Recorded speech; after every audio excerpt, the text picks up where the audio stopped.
Get fired up on the WFO line. WFO, Joe. 954-889-6796. Just been an absolute joy to be a drag racing fan. Go wide open, and your call may be used on the show. Or preface by saying I'm not a Kurt Busch fan or apologist. I don't know where Greg Anderson's ego is gone, but I know one person that's going to be a big-time villain in pro stock. That's 954-889-6796. That phone line is always WFO. If I could have your attention here in the Media Center, we will start our post-race media availability here for the Pennzoil 400, presented by Jiffy Lube, with our race-winning car owner and race-winning crew chief. We are joined by Roger Penske and Todd Gordon. Congratulations, gentlemen. We'll open the floor right up for questions, and we'll start with Tom, and then we'll go to Jerry.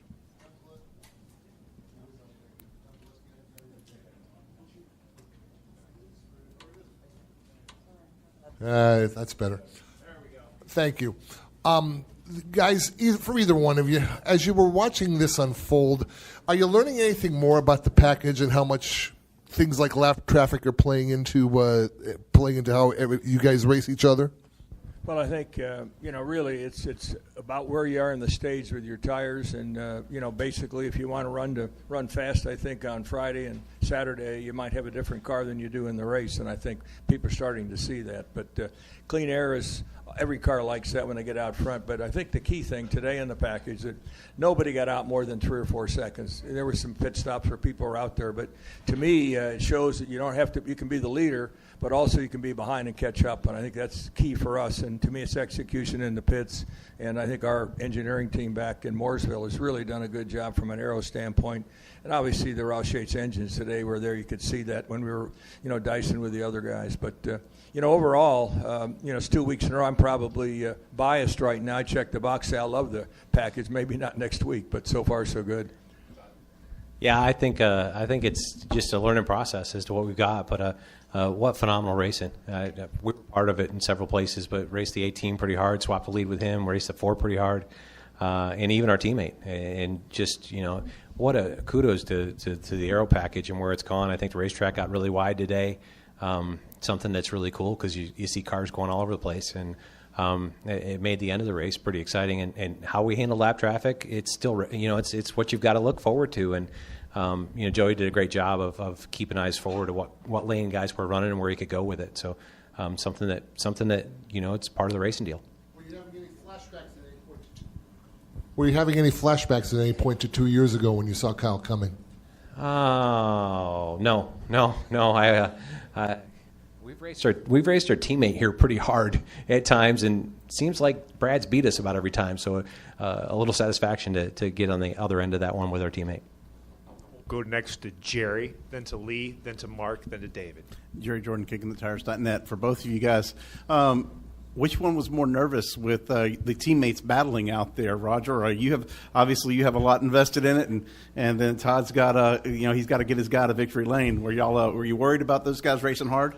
Well, I really don't have any favorites. Only one's going to win coming out of the stable. We got 3 great drivers, and we've really told them take care of each other. At the end, the last 10 laps, the best man wins. So to me, you don't get on the radio and do anything. Say watch it. You just hope that they take care of each other's, and maybe another lap it would have been a different outcome. But at the end of the day, putting 2 cars already in the championship 16 is a big step, and we know how that helped us when we went into the Final 4. At Homestead last year. So great team effort.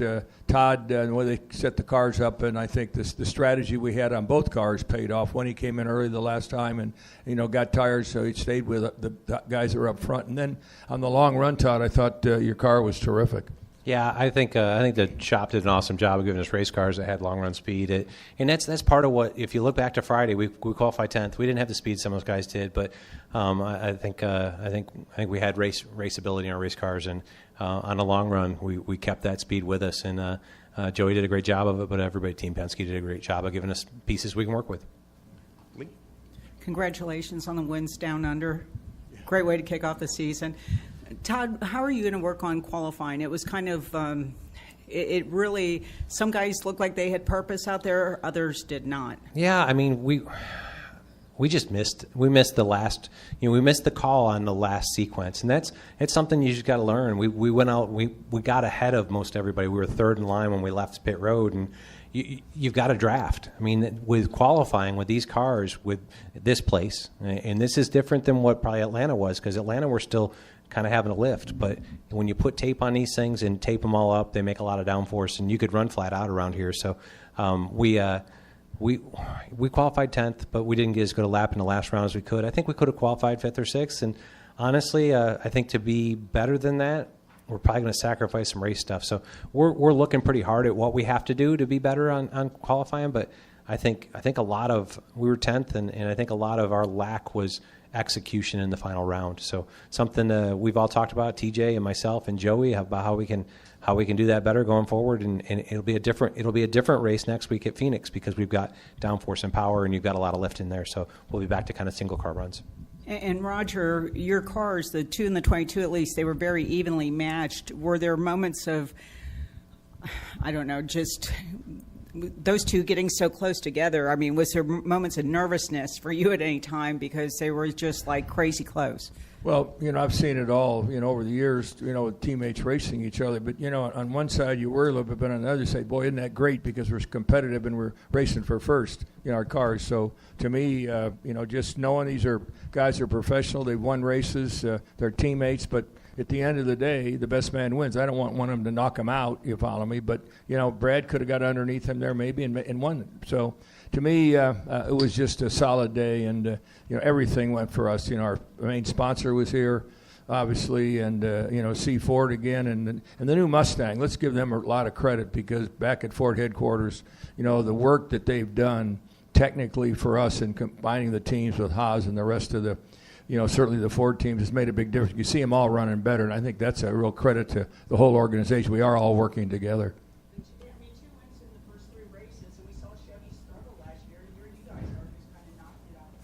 Well, I can't speak for Chevy. Obviously, they've got plenty of races to be where they need to be, and they got some great teams. But I think that we sat there last year and got our cars much better with the Fusion, and I think we carried that over, because I think we had a level playing field with the Titles and Chevys at the end of the year. And what we've done, we knew we'd have a better car, and I think that's what you're seeing today. We'll go next to Mark, then to David, then upstairs to the press box. Mark Garrow with PRN. Roger, when Joey came on to Penske and joined Brad, did you have a sit down with them and say, okay, here's my expectation, how you guys race, and and how I expect you to race when you're racing for the win against each other? And did you do that then, or have you had to have a little pep talk every once in a while just to make sure everybody's on the same page? Well, I think you really got to put it in perspective, because, Brad was the one that said, listen, we need another driver, and let's go get Logano. So he saw Logano had the capability, and people really don't realize that Joe didn't have a drive for him in the Cup Series at that point, so we were fortunate to land. I'm not sure that people talk about him, they released him. That wasn't the case. They just didn't have a full-time job. So he came on really as a part of our family, really, when Joey came on, and I think that I've never had a conversation with him to say what to do. Sometimes I'll just tell you, use your heads. I use that sometimes, use your heads. But that's about all I say to him. David? David Swope, ESPN Radio, Albuquerque. Mr. Penske, I mean, are you surprised in any way to 3 races in already have 2 drivers that qualified for the playoffs?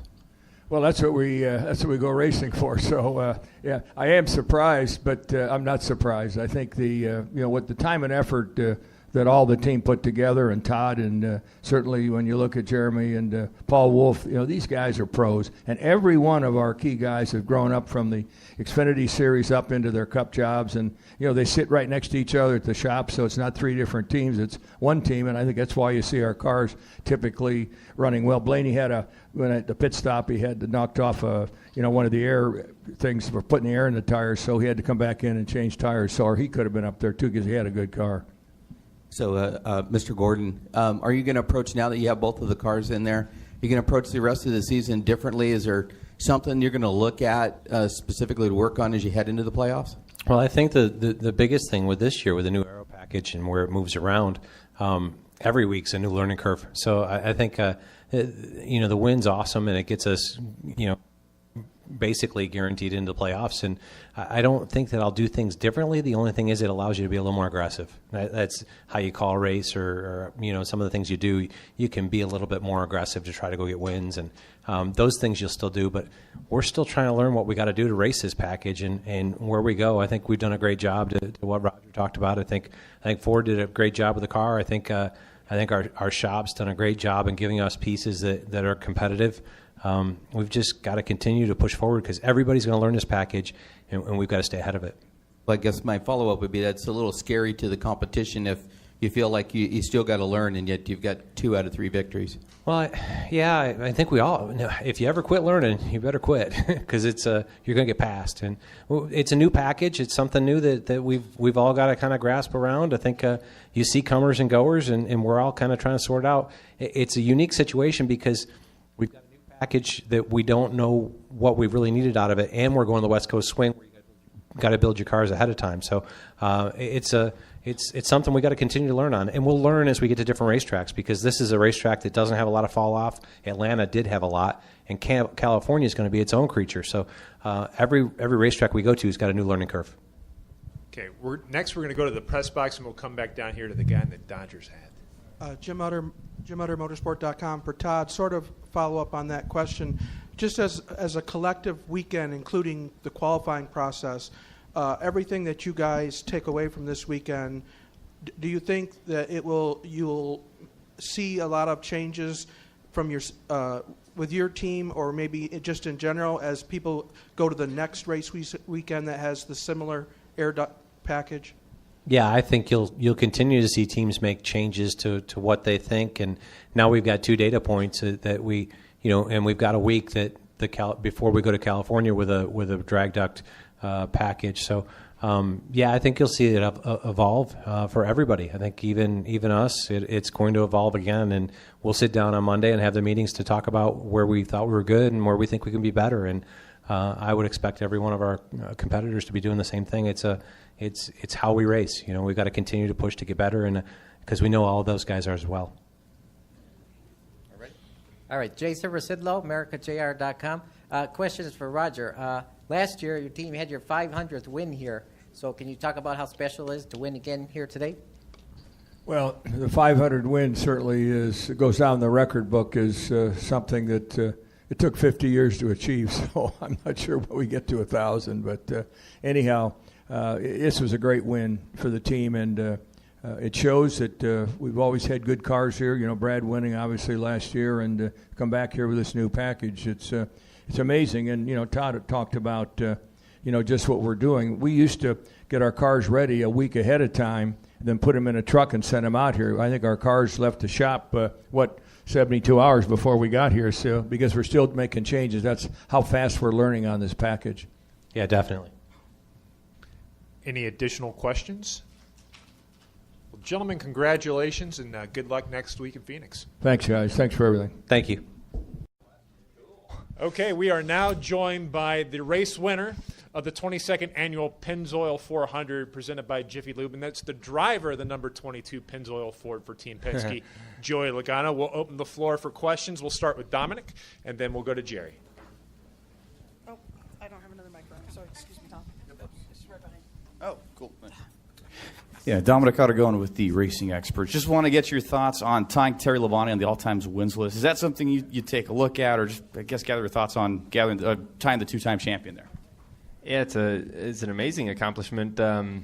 Texas Terry, man, that was I remember growing up and I had a Terry Labonte diecast, but they're remember they made the bigger ones? I had one, and I thought that was really cool. I was always about the Frosted Flakes, man. So that was really neat to think that I'm even on the same stage that he raced at one point. And I didn't get raced against him a whole bunch, but it is an amazing accomplishment. It's something that I look at actually quite frequently to see where you stack up between all these great racers. So that is something I pay attention to. It's an honor to be tied with him now, and try to get another one. Keep going. The good thing is I got quite a few more races left in me, so hopefully we can keep grabbing them and keep moving up there. I'm not sure I'll get to the top of it, but I can keep trying to chip away at it and keep moving up. That's pretty cool. We'll go next to Jerry, then to Mark, then to David. Texas Jerry from Jordan, kickingthetires.net.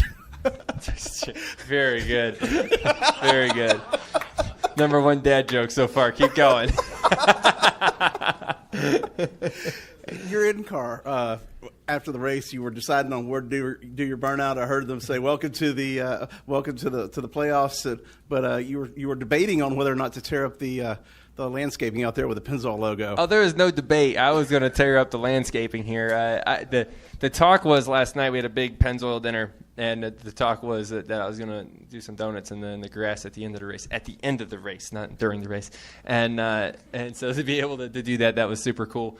Great photo op, but I'm all about the Big Smoky burnout. So I said, well, I got to do the Big Smoky burnout first. And I also didn't want to go through the grass and have the splitter dig in and completely destroy everything and go flipping. I thought I just saw it going wrong in my mind. So I said, I'm going to do a cool burnout, which I thought was super cool. I don't know if you guys saw it, but I got dizzy, and that was neat. And then I made a couple of donuts in the grass. That was cool.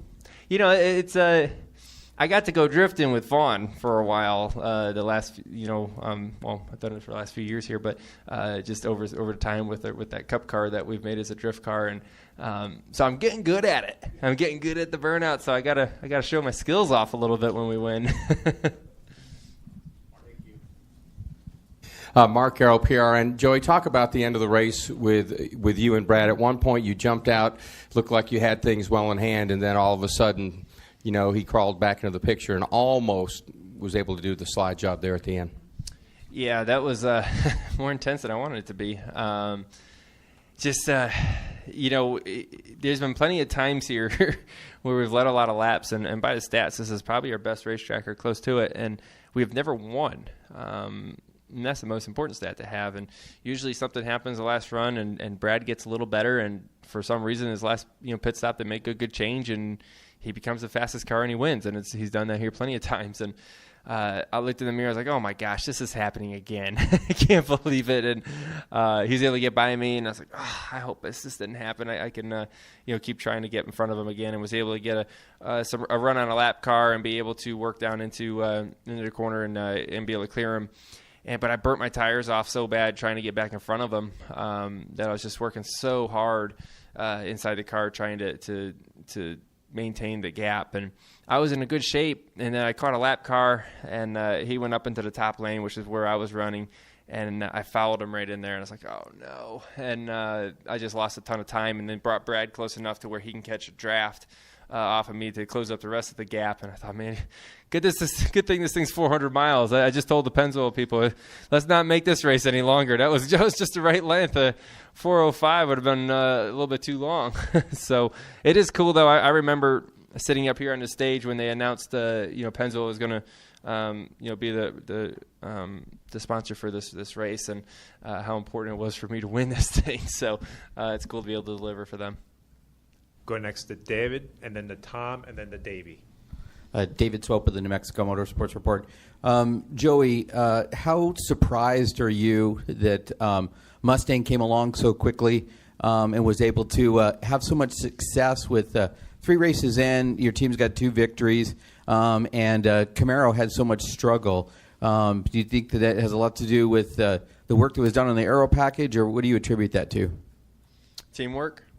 Probably the quick answer. The way the 4 teams are able to work together, the way Ford engineers are able to communicate and be able to build what we think is best. And the timing of it was great. When you think the other manufacturers, they made their changes during just a normal into the next season where there wasn't many rules changes. But we made it when there was a big rules change coming, and I like to say some of that was maybe a little bit of luck, but maybe not. But everyone's going through a learning curve right now. And so if there's a time to do it, now's the time, because we had to redo everything we had anyway. So that seems to, I guess, paying dividends for us now. Hi, Joey. Tom Zaleski, Iron County Today. Couple of things. Part one, how much did lap traffic play into this package, and how you were trying to keep clean air and keep everybody behind you? And 2, were you having any flashbacks with Kyle from 2 years ago as he was coming in the rearview mirror, especially in the early going? No, I just think about what's going on the windshield a lot of times. That's most important to me. But there towards the end, the way this drafting package or whatever you want to call it, this rules, it's intense. You can't get away. You're constantly looking around. You're mentally, I'm exhausted right now. It's just so much going on in the race, and you're trying to draft on the straightaways and try to get in the right gap, and you're trying to keep cars from being able to draft from you. You're working lap traffic as best as possible. You're getting into corners and you're working different lanes. It's just, there's so much strategy that goes into driving these race cars now that I thought it was entertaining as can be. I don't really know what to say if you don't like that. That was, it's not very often where you're going to have a green flag run that long and have a finish that close between three cars. That's something, I tell you what. So, I'd say it's a big thumbs up for the sport. I'm proud to be a part of that, and something that it'll be interesting as the year goes, and as these teams keep evolving and changing their setups and things like that. But so far, I mean, that's Atlanta was a good race. This was a great race. It proves that we don't have to have big crashes to have a good race. I think that was something that was pretty cool to see today. Go next to Davey, then to Justin, and back up front. Davey Siegel with Front Stretch. So you obviously were in clean air at the end, but you were also in the middle of the pack throughout the race. How big of a difference is it between having clean air and being in the dirty air? How does your car handle differently, and is the difference really that pronounced where you can't just get around somebody easily? I mean, it's crazy in traffic. When you're in the lead, you're able to be pretty much wide open, especially the first few laps. You're definitely able to be wide open, and that's why you saw on the restarts, cars aren't able to drive away from each other because the leader doesn't really have an advantage. The second place car can be wide open behind him, plus he has a draft to keep him close. So you can't get away until 15, 20 laps when you start to lift.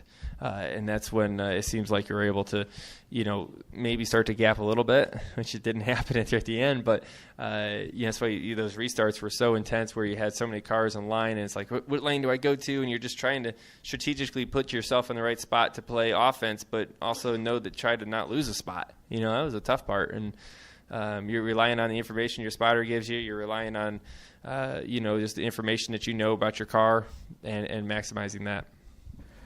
Justin Schuler, Speedway Media. 2 questions. One, to kind of expand on that. Was there clear advantage being out front versus kind of being in the middle of the pack? No clear advantage. Cool. Maybe the other way around. So that's cool. That's good. It was, the way racing's been there for a while. It's the leader would check out. After 3 laps here, the leader would have a huge advantage, and now it's for what it is right now. Things will change when we get back here and as we go through the season. But for now, the races have been great. The leaders can't get away. Those old tires moving around the racetrack. We're able to run the wall like that in 3 and 4. Super cool. And secondly, did you feel that this was more of a mental race versus a physical race? Maybe comparing to last year's. It got physical a couple times. I will say that, but at least I was on the racetrack and not on pit road afterwards, and been there. That's funny. Anyways, yeah, it is a mental race for sure, because you're a lot of times the decision of where you go in the corner depends on who's around you and where the car in front of you went or the car behind you went. So you're constantly looking around, just knowing your surroundings. It's important. Well, yeah, you're great at plate races, so it seemed like a lot of drafting was manipulated throughout the race. Yep. Yeah, it was. There's a lot of different things going on. Hi, Anna Michelle Johnson with KPVM TV. I was wondering what your complete, honest opinion of the package was. The new package for this race. Yeah, I just told you. I think it's great. I thought the racing was awesome. I thought, I don't really know what else to give you if you didn't like it. The racing's close. There's side by side. There's aggressive blocks and big moves and bumping and banging. That's NASCAR, baby. I don't really know what else to tell you. Lee Spencer, RacingBoys.com. When Kurt was out front and you're running behind Harvick, Kurt was in a different situation because his tires weren't as fresh as yours or Kevin's, and What was going on there? Because to me, that looked a lot like what was going on in the Xfinity race with Kyle and Reddick and Bell. And we saw some really close racing. And I'll ask my second question when you finish. Yeah. I mean, there's like I said, there's a lot going on there. The cars are definitely, when you're by yourself, they're pretty simple, and when you get in traffic, there's a lot of things going on, and Kurt was able to have a good strategy move, where they pitted late in the end of the second stage and stayed out, and I was surprised he stayed up there as long as he did. Top 5 out of it, so think that's something that we'll see with this package. If the track is smooth like this and not as abrasive or on the tire. California or in Atlanta. Yeah, so it may be different when we go to other racetracks, but here, I thought that was a awesome move by the race team to be able to do that. I thought we were going to eat them up a little quicker than what we did, but that clean air, the cars handle so much better that tires don't really do much for you. You're going slower because you don't get a draft, and you have way more grip. So tires really didn't mean much if you have the lead. Now, you put that car on old tires and you place him 10th, he's going to get eaten up. That was the game. But they did that to get the lead. Great strategy move that really gained them a lot of spots and a great finish. And let's face, from our perspective, from observations, the first stage wasn't all that great, but by the final stage, you guys were all kind of figuring out and getting it together. You really found it exciting. The people who were here watching it found it exciting. How do we translate that to the fans sitting at home who are on Twitter complaining right now? Who's complaining? Okay, here's the thing. People love to complain. You want to get me going? Here we go. People love to talk about negative stories, and I don't know why. I don't understand it. There's a lot of positive going on in our world, and I'm not just talking about NASCAR racing, but there's plenty of good things that happen, and every time we turn on the news, I'm sick of seeing negative stories because there's all these good stories that get overshadowed by someone writing a negative story or someone getting on Twitter and being all big and bad and writing something that makes them feel better because they want something different. Sometimes those people know what they want. That's my opinion. I think when I look at where we are as a sport, there's a lot of great things coming down the pipeline for us. There's a lot of great decisions that are being made. There's a lot of collaboration of race teams and drivers and sponsors and racetracks. Everyone's working together. TV partners, media, all you guys we're all working together, and there's a lot of good things happening because we're working together. And I think the fans are going to benefit from that. I thought, I don't know what else to tell you, man. When you have cars racing side by side to the start-finish line after, how many laps was that last run? A long run, 100 laps-ish? 100 laps, yeah. What else you want? I don't know. They're just trolls on Twitter, man. That's what they are. Joey, congratulations. Mark Anthony DeBello, DPC Inc. One of our high-powered partners does data, and we also work with William Hill, who does data. And I want to get your opinion from a driver's perspective. We had the over-under listed for cautions at 6.5. Our data partner thought it would be a lot less. We also have information that if NASCAR were to do this, they would increase their bottom line by 10%, including their ratings in the fall when you're up against the all-important NFL. Question, your opinion. What if NASCAR were to go to 4 stages? Would it be more entertaining, and what's your opinion from a driver's perspective? Ooh, boy, that's some serious stats there. It's pretty good. I would have thought there had been more wrecks today. I would have said that there had definitely been more crashes as the cars were closer and all that, and somehow there wasn't.